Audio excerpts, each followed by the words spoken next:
Welcome, fellow masters. My name is Murasaki, and today we're gonna go over the top 5 SRs that you should be saving for in 2022. Let's jam.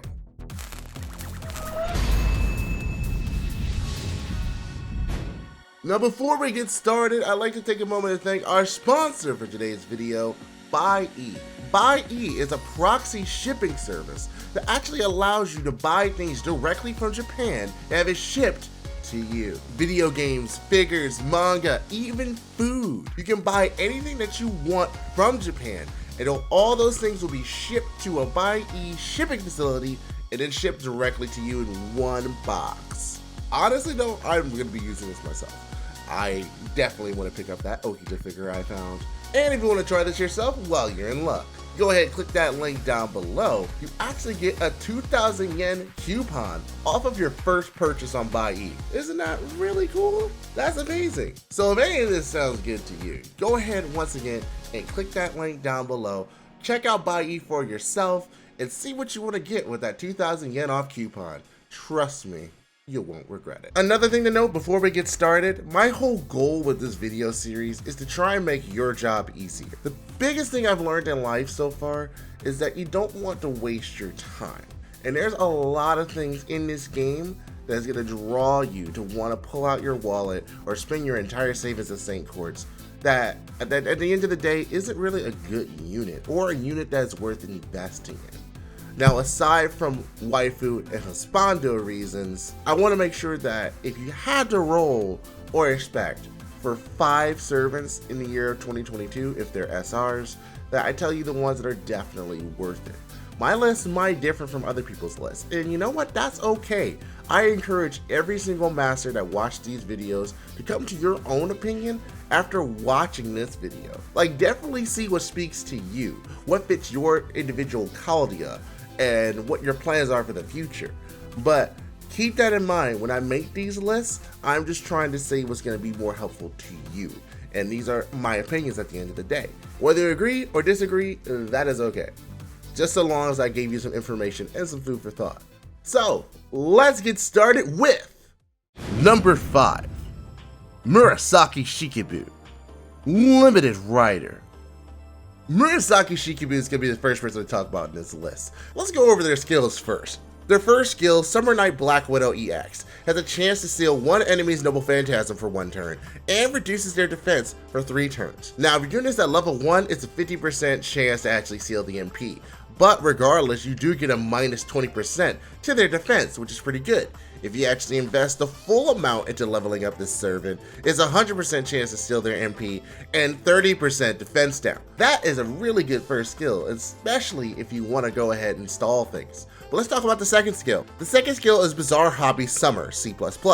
This is a 500% chance to reduce one enemy's debuff resistance for 1 turn. You seal their skills for 1 turn, and then reduce their arch resistance for 1 turn. The fact that it also reduces their debuff resistance for the turn, and then proceeds to give them debuffs is very good. And then if you level it up, it's 100% debuff resistance and 30% arch resistance, especially because they're an arch-based servant. So just building into this thing where we're going to make you weaker, we're going to make sure you don't do things, we're going to make sure that it's easier to inflict you with debuffs. That's a very good set of skills. What's the third skill though? The third skill is Literary Maiden Summer A. It charges Noble Phantasm gauge every turn for 3 turns and gain critical stars. So it's a crit star bomb with MP regen over time. And it's 10 to 20% MP regen over the course of 3 turns, and it's a 20-star crit bomb if you level it up to level 10. Remember, she is a writer, so writers naturally draw a lot of stars to them. So this is going to make sure that her attacks actually hit a lot. It hit hard. The MP gauge over time is also another thing that is passively good. So pairing her with other servants to actually give Noble Phantasm gauge or also give things over time, it means she can snowball effectively very well. And for her deck, is really impressive. She's a quick arts buster unit with 4 hits on her quick, arts, and extra attacks. That is really good considering what her kit is like. So honestly, she's in a good spot here. But the Noble Phantasm is an arch-based Noble Phantasm. is a single target, so it only deals damage to one enemy. It has a 60% chance to reduce their Noble Phantasm gauge by 1. And their overcharge effect is reducing their arch resistance for 3 turns. So we have 2, count them, 2 forms of arch resistance lowering between the skills and the Noble Phantasm. Plus, she has some extra utility with a chance to actually reduce Noble Phantasm gauge, which further pushes them into this arch stall-like comp. Meaning the longer that fights go, the better position that Murasaki Shikibu is in. I honestly think her and one other unit are really good pickups in the SR slots for this summer event. Number 4. Ilaya von Einsburn, Limited Archer. Ilaya is back, and this is the other summer unit I was talking about. I know it's not Bren Berserker, I know it's not Tomoe Saber, but Ilaya Archer is definitely someone that you should be keeping an eye on. Let's start with her skills. First skill is High Pressure A. It increases her own quick performance for 3 turns. It also increases her own critical star absorption of quick cards for 1 turn, and increases her own critical damage for 1 turn. This is a very self-sustaining skill here, and makes perfect sense. You already can tell that she is a quick base servant based off of this alone, but just the fact that the quick performance will last for 3 turns, and for 1 turn, the quick cards are going to hit very hard is very good. It's a 10 to 20% bonus on that quick up, with as well 300 to 500% on quick absorption, and 50 to 100% on crit damage. Imagine this with Scotty, which can take your crit damage to 200%. With 2 of them. You're starting to see why this unit is really good, and especially in the current climate, amazing. Second skill, Summer Vacation Children A. Grants self-invincibility for 1 attack or 3 turns. Increases own MP generation rate for 3 turns. And increases the attack of children servant allies for 3 turns. And so we have the introduction of a new trait with this unit, the Children Servants. Now, for lore reasons, this is who Ilaya sees as children, so don't be surprised when you see Asterios there. But what this means is that this gives her an extra layer of support and utility. Not only is she giving herself a hard defense with that invincibility, she's also making sure that she can get her Noble Phantasm a lot better with that MP generation rate.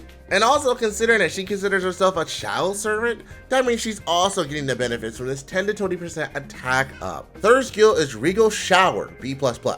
It charges her own MP gauge from 20 to 30%, increases own critical damage for 3 turns. It has a 70% chance to recover own HP by 500 every turn for 5 turns. So that is another skill that helps her stay alive, but also keeps her in the fight.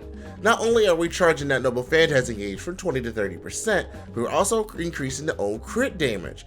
On top of the fact that we have another skill also increasing own crit damage for 1 turn. And the crit absorption of the crit cards for that 1 turn. And the crit damage is 30 to 50%. On top of the 50 to 100% there. On top of the fact, if you pair them with Scotty, that is 250% crit damage for a long time. This is very good. But why does all this matter? Because she is a quick arch buster deck. We talked about that, didn't we? She hits 4 times on her quick cards, 3 times on her arts and busters, and 4 times on her extra. These are great hit counts, and she has ways to increase her MP generation, but now onto her Noble Phantasm. Her Noble Phantasm is an AoE style Noble Phantasm. It ignores evasion for 1 turn, which activates first, then deals damage to all enemies. But what's more, for the overcharge effect, she increases her quick, arch, and buster performance for 1 turn. 10 to 50% depending on overcharge. That is very good. Meaning that further down the MP chain line she actually benefits quite a bit. I mean, 300% MP charge rate? 300% overcharge? That's 30% quick arch and buster up for the turn. She's hitting like a train, on top of the other things that she has in her skills above. The ignoring evasion means she's going to be able to get past a lot and make sure that the enemies actually feel the damage that she's delivering. And she's another worthy addition to the double Scotty system. Number 3. Consort U, Welfare Lancer. And finally, a Consort U that's actually good. Don't at me! Anyhow, let's dig into why exactly she is good. With her first skill, Summer Incarnate Spirit A+.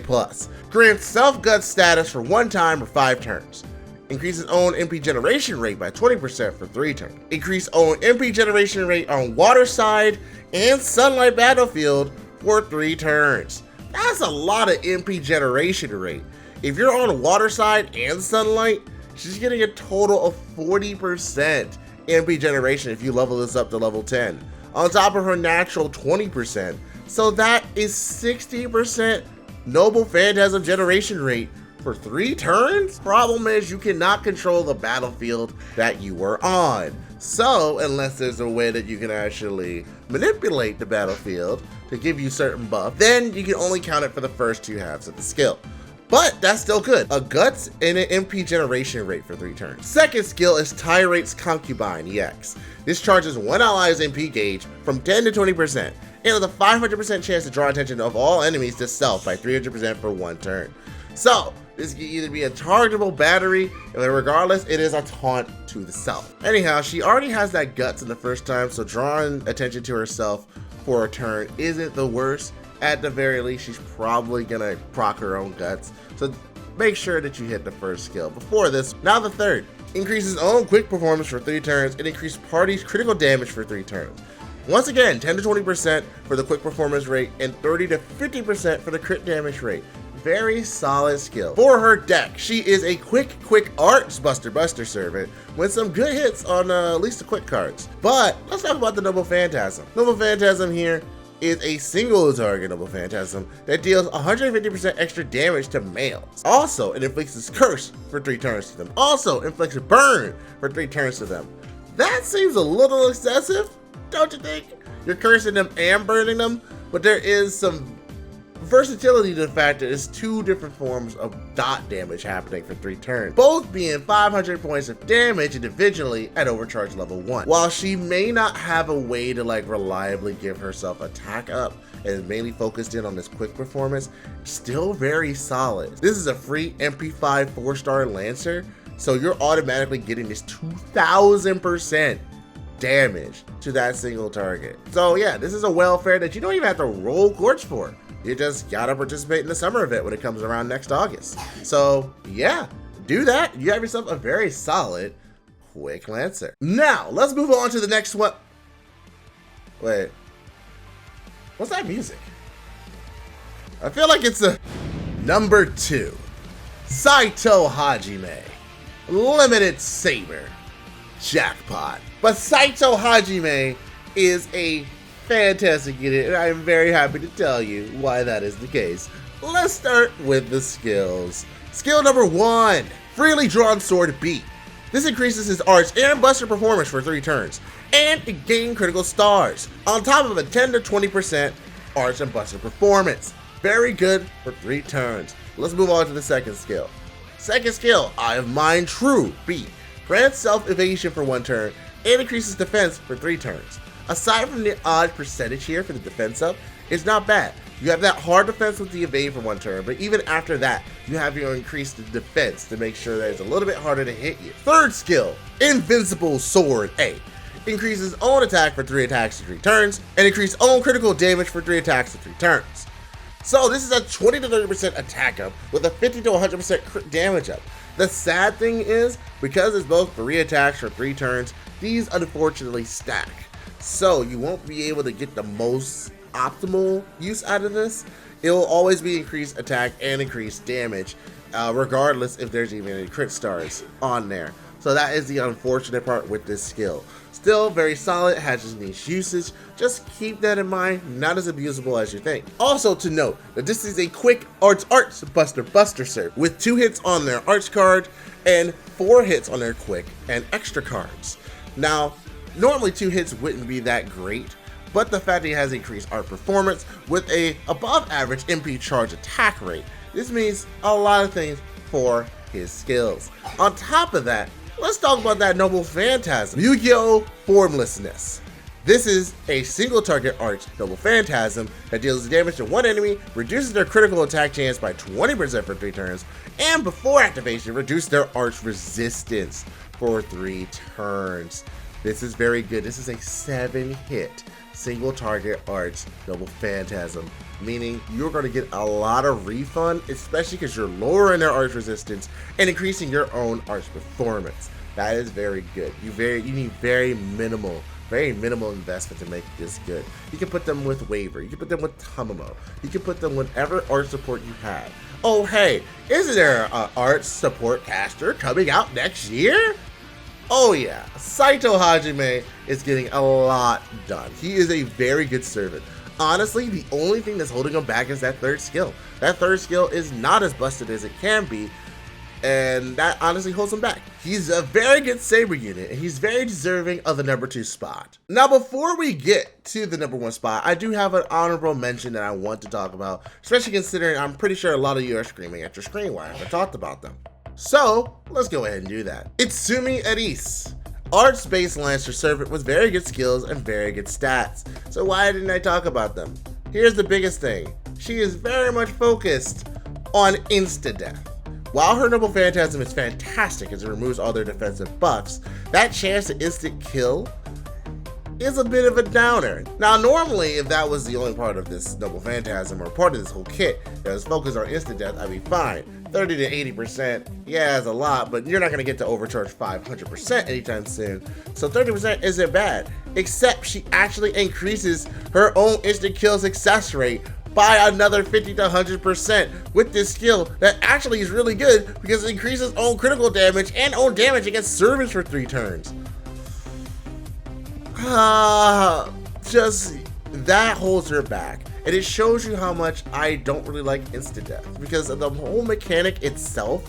Unless DW starts bending over backwards to make instant death actually a useful thing, it actually hampers arch-based servants. For example, Shiki. She is a very fantastic AoE Saber. The problem is she can't really refund too much when she's farming. The main reason for that, once they're dead, they're dead. Insta kill happens before damage hits, and the way that you get Noble Phantasm game when you kill things is you have to hit them. But if they die first before you hit them, it doesn't matter. So she's an AoE based servant. She's meant for clearing waves. I honestly feel that because of that, she, out of all the units that you can get this year, you can get her, sure, she's a welfare, so honestly get her, but don't like feel bad if you don't get her.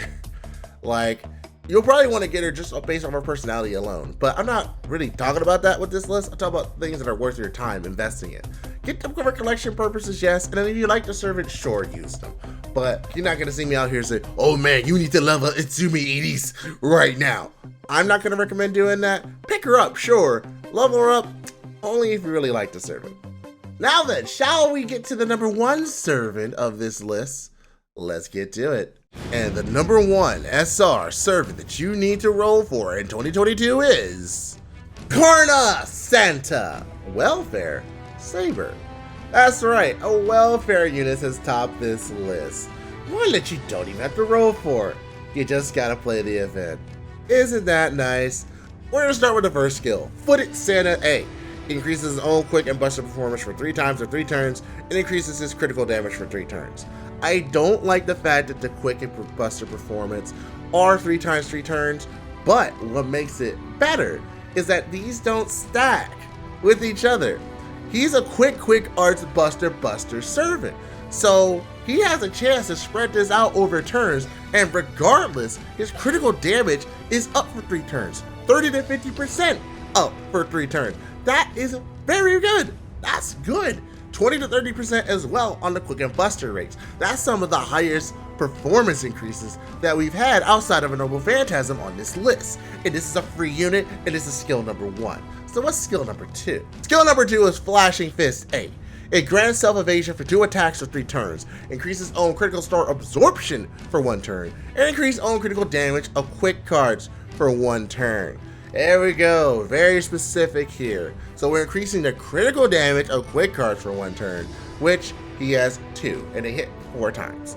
And also increasing the critical star absorption and overall. That means 1 hit is gonna hit very hard, and that's gonna stack with the quick performance increase from the first skill. I like the way this is going. This is feeding into each other and is also an evasion. Very good. Let's talk about that third skill. Hero of Charity, Holy Knight EX. It charges one ally's MP gauge and also grants them debuff immunity for 3 times for 3 turns. It's a 10-20% targetable MP battery that also gives them debuff immunity, which I think is very good. It's not a taunt, it's not a scapegoat, but the fact that their debuffs are just immune for 3 times in 3 turns, that's great. Hell, you can put that on himself if you want him to be the primary DPS and you need him to get his MP. So his utility is optional, and this is a free servant. I gotta say that again, this is very good. Now let's talk about that double phantasm. Winning our Caputra Saints Combo Punch. This is a single target quick base double phantasm. Deals damage to that one person, hits them 8 times, removes enemies' gut status if they have it first. And it also increases their own quick performance for 1 turn first. On overcharge 100% or 1, it is 20% quick up. And remember, since this is a welfare servant, you're getting that 2,000 damage as that MP level 5. This is great, honestly, truly. And what have I been saying this entire event, this entire video? Scotty is a thing. Scotty makes this servant even better. Honestly, truly, Karna Santa has joined some of the higher echelons of some of the best welfare units in this game, alongside Katsushika Hokusai Saber, alongside Chloe von Einsburn Archer, alongside Ryogi Shiki Assassin, and the great Rider Kentoki. He is that good, and because this is a Christmas event, you're gonna do this event anyway because it's a lottery. I'm telling you, do not sleep on Karna. Not only does he look amazing, not only is his lore amazing, his skills, everything's good. Everything has a use. Everything feeds into each other. This perfect synergy. He works on his own, and if you build into him, he works even better. So I'm gonna say it, the best 4-star unit that you can get in 2022 is Karna Santa Saber. Bar none, don't at me. Wow, that was rather aggressive, but hey, that's gonna be our top 5 SR servants of 2022. So I gotta ask, what do you think? Do you agree with me, or are you gonna disagree with me? Regardless, just like I said in the video, I wanna see your comments down below. Don't just say I'm wrong because it doesn't fit your Chaldea. I wanna know why you disagree with it. Think about it from a perspective of players overall, new players and old players, and then give me your opinion. I really wanna know what you think. And once more, I'd like to thank our sponsor from this video, Buy-E. Once again, if you click the link down below, not only will you be supporting us, but you will get a 2,000 yen off your first purchase with a coupon. Definitely get yourself a figure, get yourself whatever you want off of this website, and let me know, because yeah, like I said, I am getting that Okita Soji figure. Next up, we have the top 5 SSR servants of 2022. And that will be coming out in about a couple of weeks. So I really hope you look forward to that.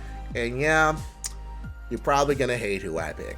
Anyhow, my name is Murasaki from the Chaldea Gurus, and we're logging out. See ya.